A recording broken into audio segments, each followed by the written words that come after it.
नमस्ते।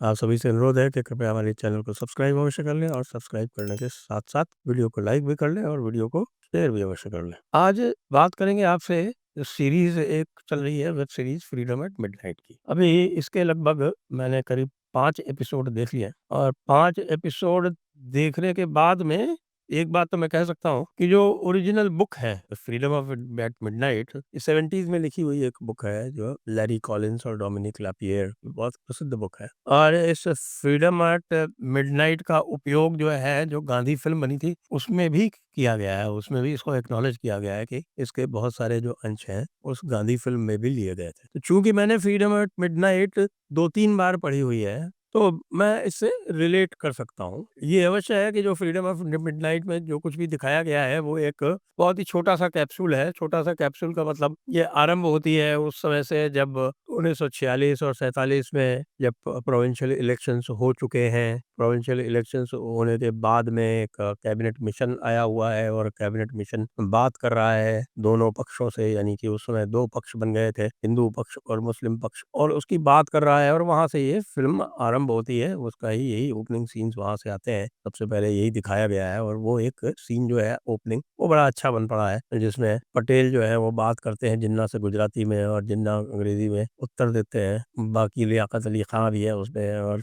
नवाबजादे और मौलाना, इस तरह के मज़ाक हो गया, तलख़ी भरे अंदाज़ में बात होती है और जिन्ना ये कहते हैं, I should have come by stairs. Oh! That's actually showing Jinnah's imposing character.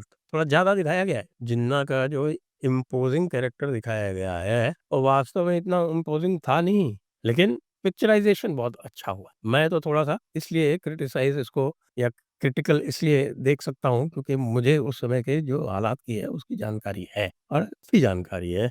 मैंने तो पुस्तक भी लिखी है, आपको पता है, अनब्रेकिंग इंडिया में बहुत सारी चीज़ें वो दिखाई हुई है।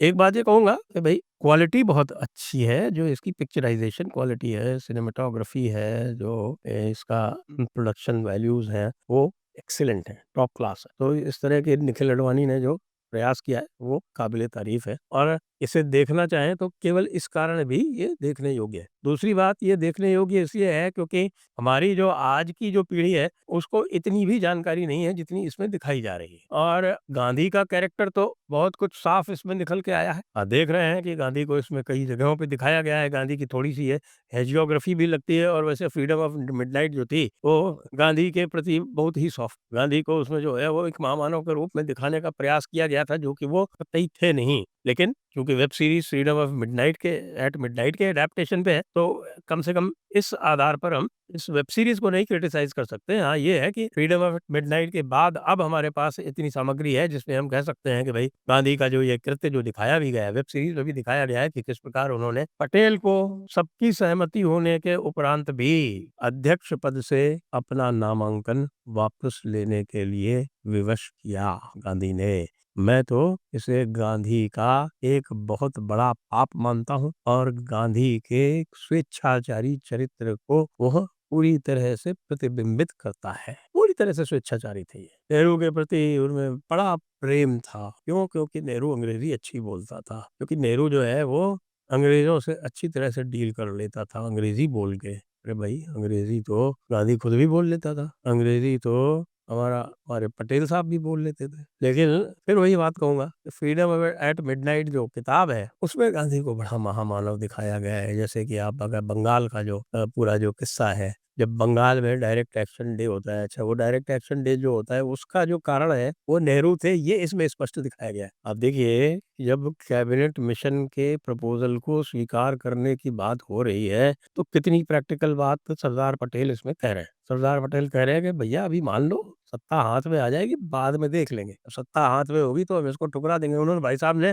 प्रेस कॉन्फ्रेंस में प्रेस वालों के सामने ही उस चीज़ को लीक कर दिया। ये 10 जुलाई की बात है 1946 की, और उसी के बाद बहाना मिल गया। बहाना मिल गया डायरेक्ट एक्शन डे का। डायरेक्ट एक्शन डे के रोकने के लिए कुछ नहीं किया और इसमें तो खैर ज़िक्र नहीं है, उस किताब में भी नहीं था कि किस प्रकार से गोपाल मुखोपाध्याय जो थे, उनके कारण जो डायरेक्ट एक्शन डे हुआ था कलकत्ता में, वो उल्टा पड़ गया। और जब मुसलमान बड़ी संख्या में मारे जाने लगे और मुसलमान जो मरने वाले थे उनकी संख्या हिंदुओं से अधिक हो गई, तब सोहरावर्दी मैसेज कर देते हैं गांधी को, और गांधी वहाँ पहुँच जाते हैं मुसलमानों को बचाने के लिए। नोआखाली में क्या हुआ दिखाया गया है, इसमें नोआखाली के दृश्य दिखाए गए हैं। तो नोआखाली गए थे, तो नोआखाली में जो गांधी की पूरी जो एक यात्रा थी वो पूरी तरह से विफल थी। लेकिन फ्रीडम एट मिडनाइट जो पुस्तक है उसमें उसको बड़ा एक अहिंसा के एक युग पुरुष के रूप में महात्मा गांधी का चित्रण किया गया है। महात्मा तो अब लोगों ने कहना बंद कर दिया है उनको, लेकिन गांधी का जो चित्रण किया गया है वो वैसा वहाँ हुआ नहीं। किसी मुसलमान ने उनकी एक बात नहीं सुनी।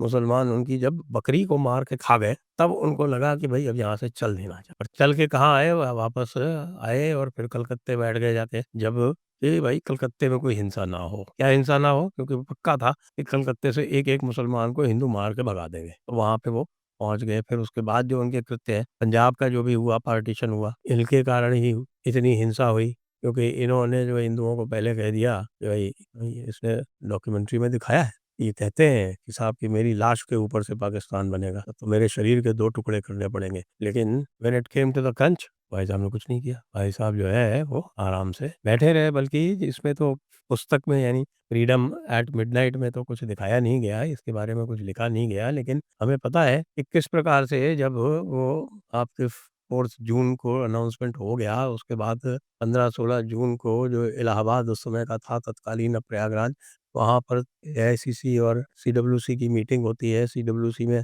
अडॉप्ट कर लिया जाता है जो माउंटबेटन प्रपोजल है, उसको अडॉप्ट कर लिया जाता है। लेकिन एआईसीसी में जब उसका विरोध होता है तो वहाँ गांधी पहुंच जाते हैं उस विरोध को दबाने के लिए। ये तो राम मनोहर लोहिया ने अपनी पुस्तक में लिखा है, बहुत सारे और अन्य प्रत्यक्षदर्शियों ने लिखा है। किस प्रकार से गांधी ने अपने प्रयासों से एआईसीसी से उस प्रपोजल को पास करवाया। नहीं तो वहां पर पुरुषोत्तम दास टंडन और खान अब्दुल गफ्फार खां के भाषणों के बाद में स्थिति ऐसी बन गई थी कि एआईसीसी के सदस्य पार्टीशन के उस प्रपोजल को पूरी तरह से ठुकराने पर आमादा थे। अभी और चलना है, अभी बहुत ही और रोचक प्रसंग आने वाले हैं। देखिए पंजाब के दंगों के बारे में इसमें बताया जा रहा है, लेकिन पंजाब के दंगों के बारे में जो कुछ भी जितने विभत्स वो थे, जो उनके अंतर के कारण थे, वो फ्रीडम एट मिडनाइट में पूरी तरह से नहीं दिखाया गया है। नेहरू जी का रोल बड़ा बढ़ा चढ़ा के बड़ा सिंपैथेटिक इसमें दिखाया गया है। वो तो वही वाली बात फिर से मैं कहूँगा, पुस्तक में यही है कि नेहरू के रोल को बड़ा सिंपैथी से चित्रण किया गया है। नेहरू जो थे, ये मुझे लगता है कि he was the main villain of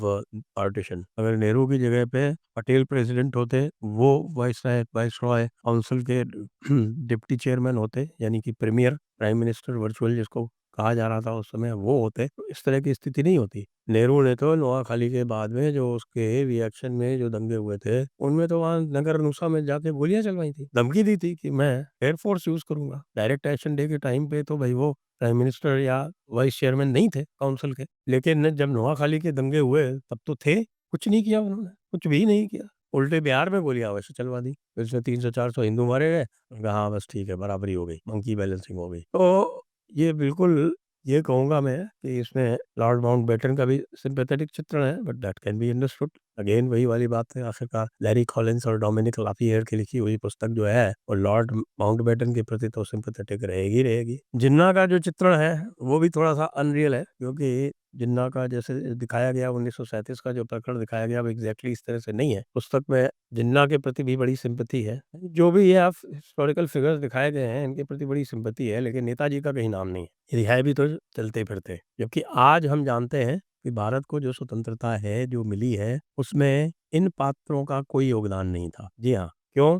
क्योंकि 54 कॉमनवेल्थ देशों को 1945 और 1955 के बीच में स्वतंत्रता मिली। उनमें से 53 में ना कोई गांधी था ना कोई नेहरू था, और ना उनका कोई पार्टीशन हुआ। गांधी और नेहरू यदि अकेले कहीं थे तो भारत में थे, और यहाँ भारत का पार्टीशन भी हुआ। स्वतंत्रता देने की आवश्यकता जल्दी क्यों पड़ी? अब इसमें जो है वो वेवल और चर्चिल और क्लेमेंट एटली, इनके संवाद दिखाए गए हैं और माउंटबेटन के संवाद दिखाए गए हैं। लेकिन इसमें एक बार जो है आरंभ में पहले एपिसोड में नेवल म्यूटिनी का जिक्र आता है। नेवल म्यूटिनी जो है वो आईएनए के सहानुभूति में हुई थी और उसके बाद फिर आर्मी म्यूटिनी भी हुई थी, वो जबलपुर में हुई थी। उसकी चर्चा इतनी नहीं होती हमारे इतिहास में। और आईएनए के लोगों के बंगाल में नरसंहार भी किया गया था। कांग्रेस ने अपनी पूरी 1946 से जो इलेक्शंस थे, उनकी जो कैंपेन थी 45 और 46 में, वो पूरी की पूरी आईएनए पे बेस की थी। और इसीलिए